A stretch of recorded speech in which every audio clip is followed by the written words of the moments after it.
Welcome to Good Game. I'm Hex. And I'm NichBoy. Thank you so much for helping me host the show while Bajo's at E3, Nick. An absolute pleasure. I was a little jealous we didn't get to go, but it was nice having all those daily updates from Bajo and Goose, and I covered all the E3 news on Pocket. Yeah, and of course, next week Bajo is going to bring us a full 1 hour of his adventures behind closed doors at E3. But until then, it's you, me, and a pile of games, Nick. As it should be. Tonight, we're going to check out if we can survive on an alien world in the Solus Project. Warning. Operator cold and wet. Temperature dropping. Plus, we both love to be armchair detectives, don't we? So we take on the case of Sherlock Holmes, the Devil's Daughter. Then what is this about? That child standing sniffling behind her. Get rid of him, Watson. And I've been saving something very special from my trip to GDC earlier in the year for this episode. Is it chocolate? I bet it's chocolate. No, it's better than chocolate. It's an interview with Ron Gilbert of Monkey Island fame. That's pretty good, I guess. Well, should we get on with it? Do you want to do the honors? Yes. Can you name the game for this week? I should have brought chocolate. You should have. I was like, I'm pretty sure I wrote that on the call sheet. That would have been the nice Nick thing. brings chocolate, 8 a.m. I'm really sorry.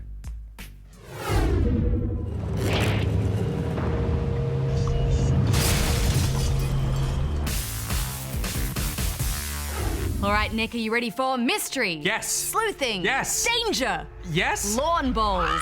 What?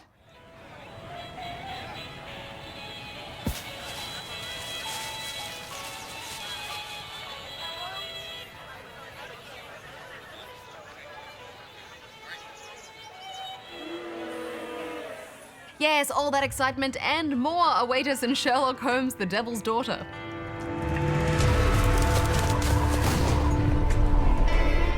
Aren't you supposed to be investigating those cases of yours? Good day to you too, Inspector. Mr. Holmes, you have a visitor. Oh, just ask him to wait. Father! Prepare to meet your maker. Any mystery buff would find it hard to resist being able to step into the shoes of history's most famous detective, which is why we still have so many TV shows and movies and games that take us on Holmes's curious London journeys. In The Devil's Daughter, you take on a series of cases, beginning with the disappearance of a young boy's father. When was the last time you saw him? 3 weeks ago. And all the gang are there. Watson, Toby, a beguiling woman who moves in next door. My name is Miss Alice de Bouvier. I'm Mr. Holmes' new neighbour. And your infamous Baker Street townhouse, which is, of course, the base of operations for all your detective work. Well, I do think the game looks really good. They're using their Unreal 3 engine and they've captured London really well. Dorset Street. And the character models look really good. Yeah, although is it me or does Sherlock look startlingly like John Hamm? Yeah, he's a little hammy. Caitlin's at Miss Alice's playing the piano. She disobeyed me. When it came to the actual system of deduction, which forms the basis of this game, I have to say I was unimpressed. Yeah, it's not much, fun. The whole mechanic for examining evidence and searching for clues is similar to that Agatha Christie Poirot game we played a while back. It tries to create a scenario where you can figure things out for yourself, but it's mostly just clicking around and picking out bits of paper. Yeah, I mean, I think the issue is it just doesn't feel organic or fluid to navigate. And it also doesn't do a very good job of teaching you how to do everything. I mean, I ended up awkwardly clicking in and out of sequences, not sure if I was doing it right or if there was still something I hadn't completed properly. And a lot of the assessments you do of people are just based on first impressions, so it's not like you're learning from clues you've picked up, you're just guessing, which makes it feel really cheap then when you're stamped with an imprecise character portrait. Once you have connecting pieces of evidence, you start to draw your conclusions in a kind of brain synapse pathways menu, which as a method of collating information just seemed a bit silly. Yeah, you want to talk about silly because this game took me on a whole journey of silly. Obviously, there's been a really noble attempt to try to gamify a lot of the mundane tasks you have to do in an investigation game, but all of it is universally awful. Oh man, I totally agree, but I just don't think I'm ready personally to relive that trauma, so... But we must, Hex, for the sake of the review. All right, well, I will go first with the world's slowest, most boring follow mission. I changed my mind.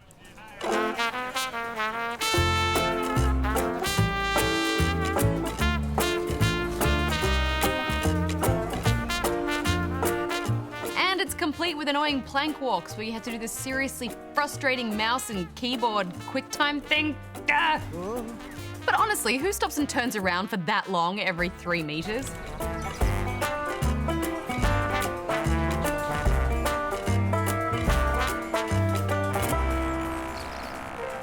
I will see your slowly spinning man, and I will raise you one insane chase sequence where a guy is hounding you in a forest and shooting at you, and you have to keep stopping and taking cover approximately 1,000,000 times.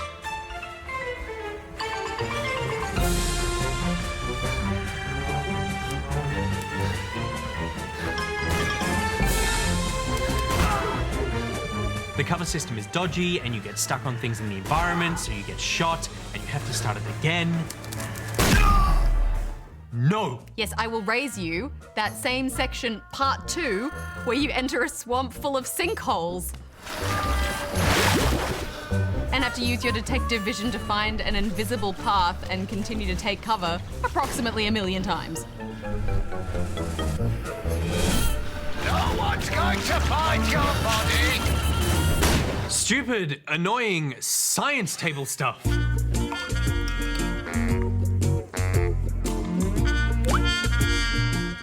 Stupid freaking dog sniffing sequence. Yeah, the worst.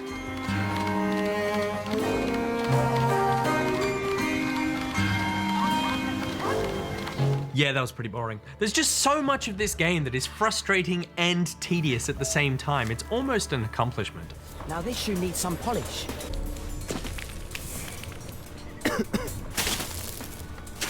Although I will say, in the game's defense, that the mysteries themselves, they're pretty good.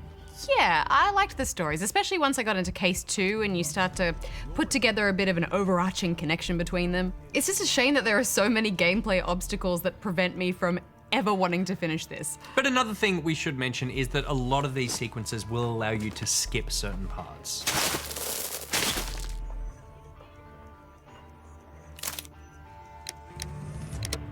And what a relief that was. Yeah, and I think it's quite telling, really, because it's as if the developers knew they were creating something eye-stabbingly infuriating, and so they've given you the ability to just skip it altogether. Well, if you want to talk about eye-stabbingly infuriating, how about finding a whole closet of cool outfits and costumes, fancy hats and beards, only to be told that you're not wearing the appropriate attire for the location and you can't leave until you get changed. This suit isn't appropriate for where we're going. Don't give me the ability to don a dapper hat and then tell me I can't wear it. Yeah, it's a travesty, although the British are sticklers for having very strict dress codes for just about every possible occasion, so I do understand it from an authenticity perspective. In summation. Hang on a second, Hex. I think I can deduce this one. Let's see. Unimpressed scowl. Frustrated tapping fingers. Dusty shoes indicating you took the long way to work to shake off the frustration of the previous night's gaming. My guess? You're giving it a 2. Close, NichBoy, but not close enough. I'm giving it 1.5. Yeah, it seems fair. I'm giving it 1.5 as well.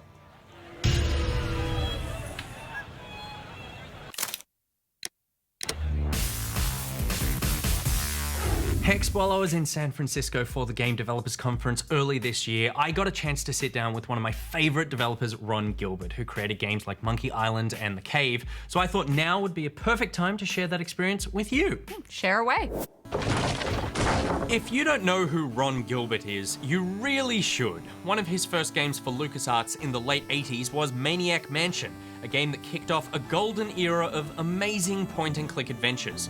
Say, are you guys pirates? After dabbling in edutainment You made it! and clickers like Death Spank and The Cave, I'm rescued. Rescued! Shut up. Ron Gilbert is ready to return to the 2D adventure game scene with his retro-flavored Thimbleweed Park.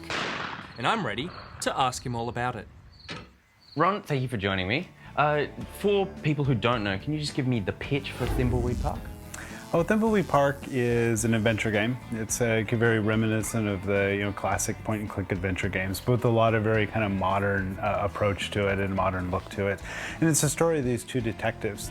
I introduced myself as Special Agent Gray. There's this body that's found on this bridge outside Thimbleweed Park, and these two detectives show up to investigate what's going on with the body. But, really the body is just like the tip of the iceberg, right? There's this whole weird, bizarre story going on with this town of strange people. And, as you start to investigate the body, you slowly uncover, the weirdness that is Thimbleweed Park. The pursuit of our dreams turned to nightmares. It's like a MacGuffin body. Very much so, yeah. Why do you think that adventure games have sort of had a bit of a comeback? I think that has a lot to do with the broadening of our market. That we went through this phase of being this very niche, this very kind of hardcore gaming niche audience. And I think a lot of it has to do with the explosion of mobile games, because they've introduced a very broad group of people to gaming. And those people are playing, they're just playing things like Candy Crush and whatnot, but they've kind of experienced maybe games for the first time. And things like story games, which adventure games are, the Telltale stuff, or things like Firewatch, etc. They're story games, and people like stories, right? We watch movies, we watch television, we love stories, we love characters, and adventure games really embody all of that. And as the audience is kind of growing, that's the stuff that they're used to playing and used to enjoying. When you did Maniac Mansion and then again with The Cave, you've used that mechanic of multiple characters, and to get multiple endings you play through several times. What is it about that as a storytelling device that you really enjoy? Because you've used it here again with Thimbleweed. When you're telling a story, I like stories that are multifaceted. I like stories that there are lots of different stories going on. And one of the great ways to do that in a game is just to have multiple characters, right? So in Thimbleweed Park, you have the two detectives. They each have their own story about why they're there, why they're investigating this body. I arrived just as the sun began its slide into the slumber of a dark night. Plus Dolores and Franklin and Ransom, they all have their own stories that they're dealing with, plus there's the main story of the game. And I find, as a storyteller, I find that interesting because I can kind of tell 6 stories now, right? I can tell the main story and I can tell all these character stories, and it's nice because you can explore the stories as a player based on how they interest you. If you're not really interested in Ransom's story, you don't really explore it very much, and that's okay to do. And I like that aspect. So I think that's why I've tended to gravitate towards multiple playable characters. And so then making this game through Kickstarter, what's been the experience of having the public kind of watching you all the time as you go? Because I feel like it's way more pressure this time. It is. It's a lot of pressure. I've worked in situations where I've had publishers, which are looking over you. But I think it's a lot more stressful with, you have 20,000 Kickstarter backers looking over you. And I think it keeps you honest in a way, because that people are looking at what you're doing, and it forces you to be kind of upfront, and it forces you to really talk about what you're doing. Not only do we have more final art from Mark, but we also have the almost 3,000 book titles that were submitted by backers and readers for the bookstore. There's such a long history of Kickstarter projects going off the rails, and the first sign of a Kickstarter project being in trouble is they stop doing updates, right? Because things are going wrong, and it's like, oh my God, we don't know what to do. So, I've been very conscious about always keeping people up to date on what's happening, and if anything is starting to go wrong, I want to immediately talk about it. Screen scrolls, there's all the parallaxing going on. There's another light here the character moves in and out of, and another light there. And part of it is keeping the backers informed, because they put up hard money to help make this game. The other part is, I think it's just educational. It's educational to see how games are made and the weird decisions that we have to go through making games. So I'm just trying to be very transparent about all that. Is this the kind of connection that you would have wanted to have with your audience when you were making games in the 90s, or is this something that you kind of needed to go through this long career where you felt comfortable enough to start sharing? Yeah, you really do need to feel comfortable with that, because you are, you're dancing naked in a way, and you need to feel comfortable with showing people your bad decisions, showing people your mistakes, and I think that takes a certain amount of experience to be able to do that. I'll probably do some stuff later on where the direction they're facing is a little more important, so I might not select the post office boxes in the back. And I've just, I know that screwing up is so much a part of our process, right? That it's necessary, and just like talking about that a little bit more. How has making these games changed since the 90s? Is it just technically, or is your sort of approach to video games changed?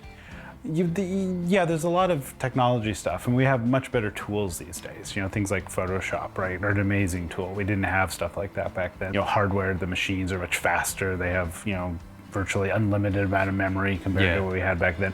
But from a design standpoint, you also approach it differently. You know, you approach pacing a little bit differently. You approach puzzle design a little bit differently. Do you find that that's harder to do than when you were doing like Monkey Island or something? Because there also needs to be enough content here for the game, whereas content in older games also included that hour in which you just did not know what was going on. Right, You were just figuring it out. Right. Would you happen to have a file? You think I'd be in here if I did? All I have is this carrot cake my Aunt Tilly made me. Yeah, that's very true. I mean, it is a lot harder because you could just go, you know what, this is a hard puzzle, who cares? Hey, you can't come back here. You know, people love it, right? They'll have to buy the hint book, you know, win-win, right? That should hold them for a while. But now we spend a lot more time looking at stuff. We spend a lot more time playtesting. When people played an adventure game, you know, back in the 80s and 90s, they wanted to be stuck. They wanted to be banging their head against the, you know, the computer screen, and you know, we tried to service that in a lot of ways. And now I don't think that's the case. I think, you know, the gaming audience is actually older. You know, the gaming audience, you know, has kids and they have families, and gaming is one of the kind of pillars of entertainment you do now, right? You watch TV, you go to movies, you do other things. And so we can't suck up all of your time 8 hours a day doing the gaming stuff. So I think the games have to be a little more accessible, and they don't have to be easy, right? They can still be challenging, but I think they have to be fair, and they have to be clear about what it is that you're doing. Can we talk about the cave for a second? Sure. Because I loved the cave. Oh, I thought it was fantastic. And do you feel like that game gave you the confidence that Thimbleweed would be something that would go purely backed by the public? I think the thing about making that game, you know, as I went through and designed the game, I just realized how much I love making adventure games. I love creating stories and puzzles and just weaving them all together. And I think that's making the cave really, I think, kind of sparked my interest in really getting back and doing, you know, more of a traditional adventure game. Well, thank you very much for your time. Yeah, thank you. All right, guys, I've got some bad news. In the year 2151, the Earth is going to explode. But the good news is, before it explodes, we send out a fleet of ships to find a new home for humanity. Yeah. The bad news is the ship also explodes. Oh. This is the Solus Project.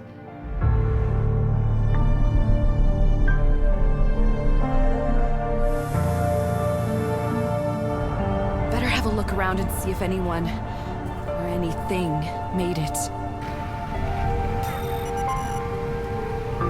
Oh my God.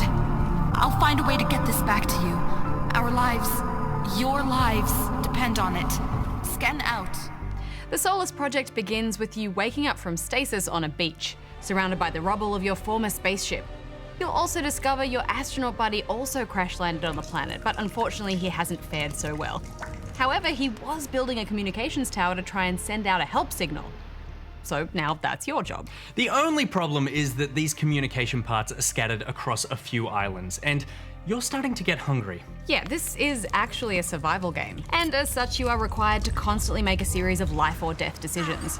You'll need to manage hunger, thirst, hypothermia, heat stroke, sleep.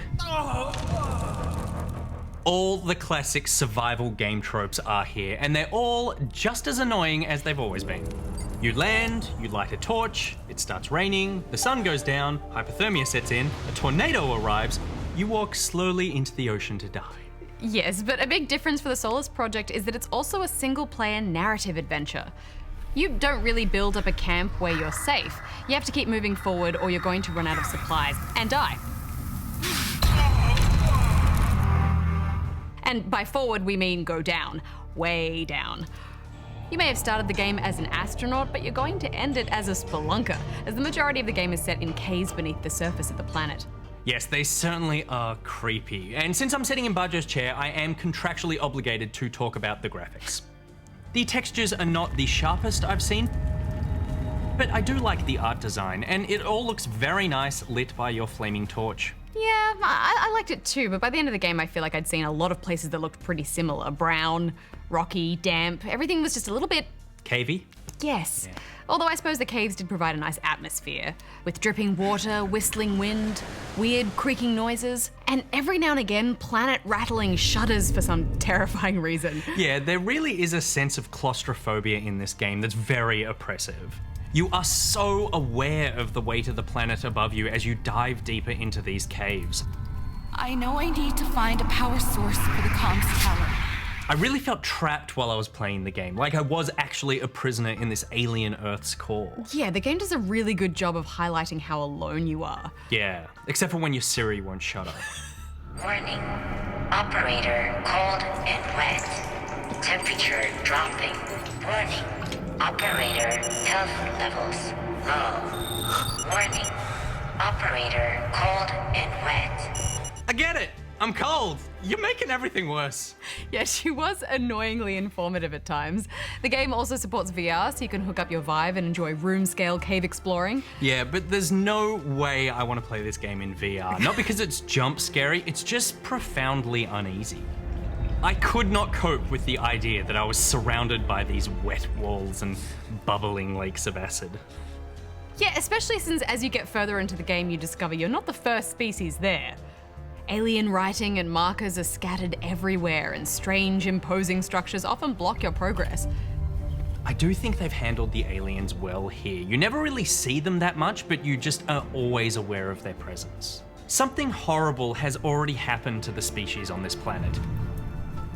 You know something is wrong, you just don't know what it is. Yeah, it kind of reminded me of Myst. It's very misty. It's Myst-esque, but there's a lot more story here than Myst. There are a lot of secrets to find, documents to read, lots of stories about the Sky Ones.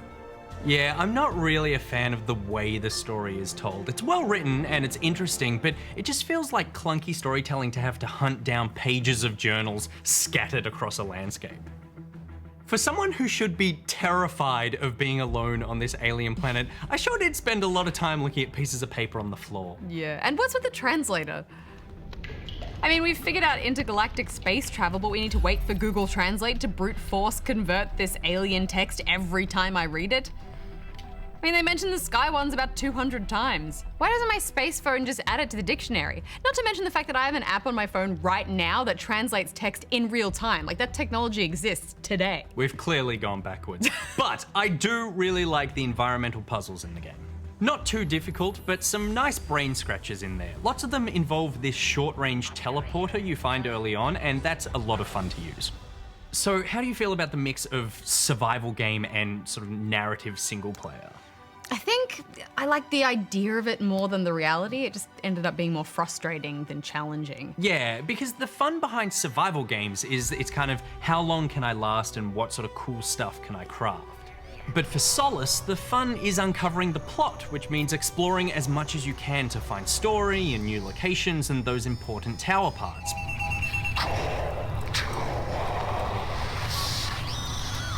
But the constant threat of hypothermia or starving to death or dehydration would just discourage me from exploring.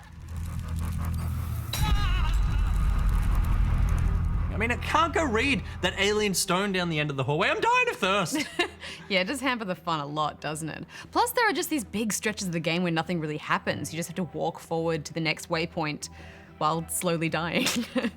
There's one section where you need to activate those beacons. There's always beacons. That was 10 minutes of walking in a big circle for 1 minute of puzzle solving. And there's a lot of backtracking too. It feels like even though the world is big, it's just not dense. And, you know, it becomes apparent that these long stretches are designed to artificially ratchet up tension by just running your stats to the ground. Yeah, and there are a few areas in the game where because of a series of events, it meant I could not complete a section, so I had to restart the entire game. So I lost about 4 hours of progress, which, you know, really sucks. Yeah, and that's it, isn't it? You know, most survival games, you don't really mind dying because it's all just part of the learning, and next time it's all going to be different anyway. But with this, it all just stays the same. Everything is in the same spot, plot points are the same, so really, you're just restarting a single-player game, which isn't fun at all. So, Hex, hand us your verdict. Well, I think story-wise, there was a lot of mystery at the start, but then you could kind of predict the ending a mile off. The first plot twist that pops into your head while playing is almost certainly what actually happens at the end of the game.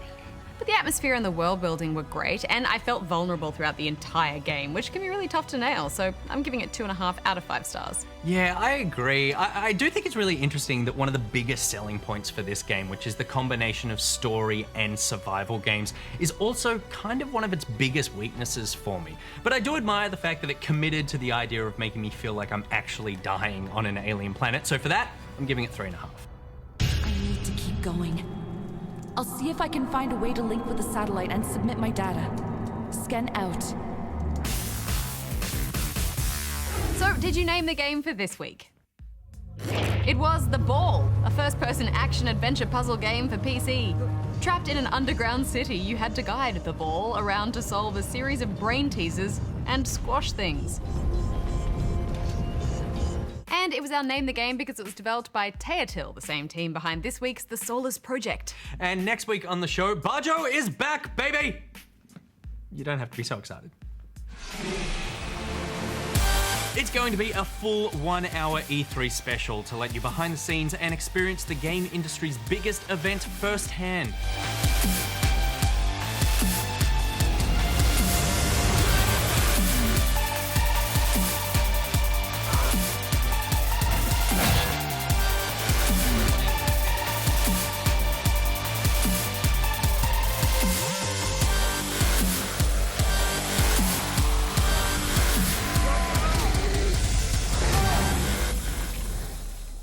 It's going to be huge. Yeah, not to be missed for sure. NichBoy, thank you so much for keeping me company and joining me on the show while Bajo was away. An absolute pleasure, Hex. I guess it's back to the internet for me. Yeah, well, we need you there doing our daily show, available every day on iView and YouTube. youtube.com/GG Pocket. I will gladly accept that none too subtle plug. Until next time, NichBoy out. Hex out. Can I show you something? Please. Okay.